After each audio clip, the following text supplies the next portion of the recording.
राम राम, बहुत स्वागत आप सभी का एक बार फिर से खंडवा डिफेंस फैक्ट पर।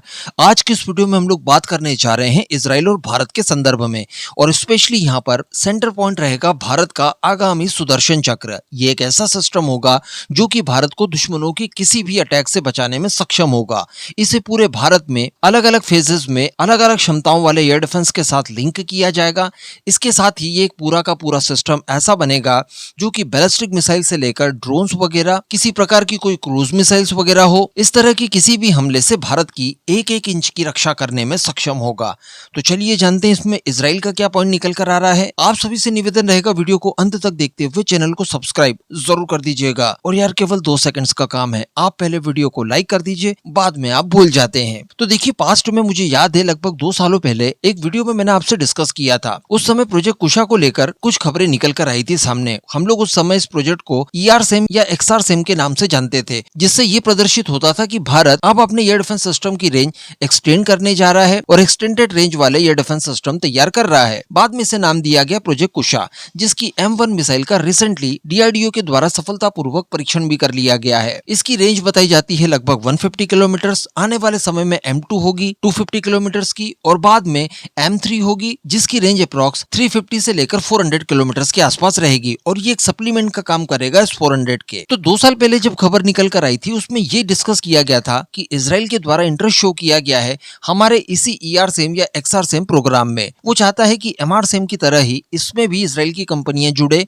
और भारत के DRDO के साथ मिलकर काम करे। हालांकि उस समय बात नहीं बनी थी, और मैंने आपको साथ में ये भी बताया था कि देखिए, इस तरह के प्रोजेक्ट में इजराइल के साथ मिलकर काम करना, पूरी क्षमताएं चूंकि हमारे पास है, उसके बावजूद थोड़ा सा गड़बड़ हो सकता है। क्योंकि जब MRSAM वगैरह के ऊपर काम किया गया था, तो यहाँ पर प्रेरणा स्रोत इजराइल के द्वारा तैयार किया गया बराकेट था। दोनों देशों के बीच में इसी को लेकर बातचीत हुई, इसी आधार पर MRSAM वगैरह बनाए गए। दोनों देशों की तरफ से प्रॉपर इसमें सहयोग दिया गया, टेक्नोलॉजी शेयर की गई, भारत के अंदर इसकी मैन्युफैक्चरिंग वगैरह भी होती है। लेकिन जब इसके तैयार हो जाने के बाद एक्सपोर्ट्स के ऑर्डर मिले, तो इजराइल ने थोड़ी सी चालाकी की। इजराइल ने इस MRSAM को एक्सपोर्ट करने के बजाय अपना ओरिजिनल बराकेट कस्टमर्स के सामने रख दिया, ताकि पूरा का पूरा प्रॉफिट उसी को हो, पूरा का पूरा मैन्युफैक्चरिंग भी इजराइल में हो और इजराइल से ही उन्हें एक्सपोर्ट किया जाए। इसलिए भारत इजराइल का MRSAM आज तक एक्सपोर्ट नहीं हुआ। जो हुआ है वो बराकेट है। एक अर्मेनिया की तरफ से डिमांड की गई थी एक बार, क्योंकि बराकेट का इस्तेमाल अजरबैजान भी करता है, इजराइल से ही उसने खरीदा था। तो उसे काउंटर करने के लिए अर्मेनिया के द्वारा एक बार इंटरेस्ट शो किया गया था,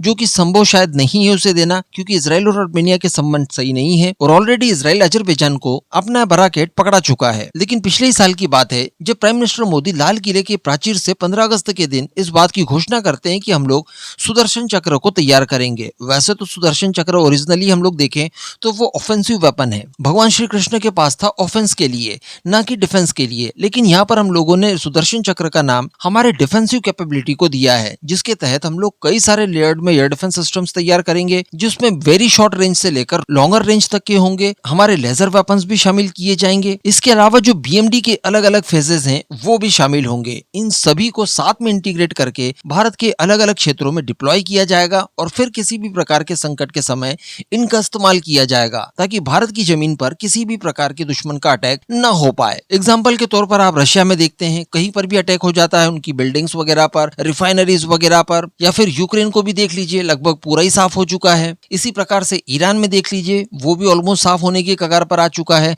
स्वयं इजराइल के अंदर हो रहा है, UAE, सऊदी अरेबिया, इनमें भी देखा लगातार अटैक हुए।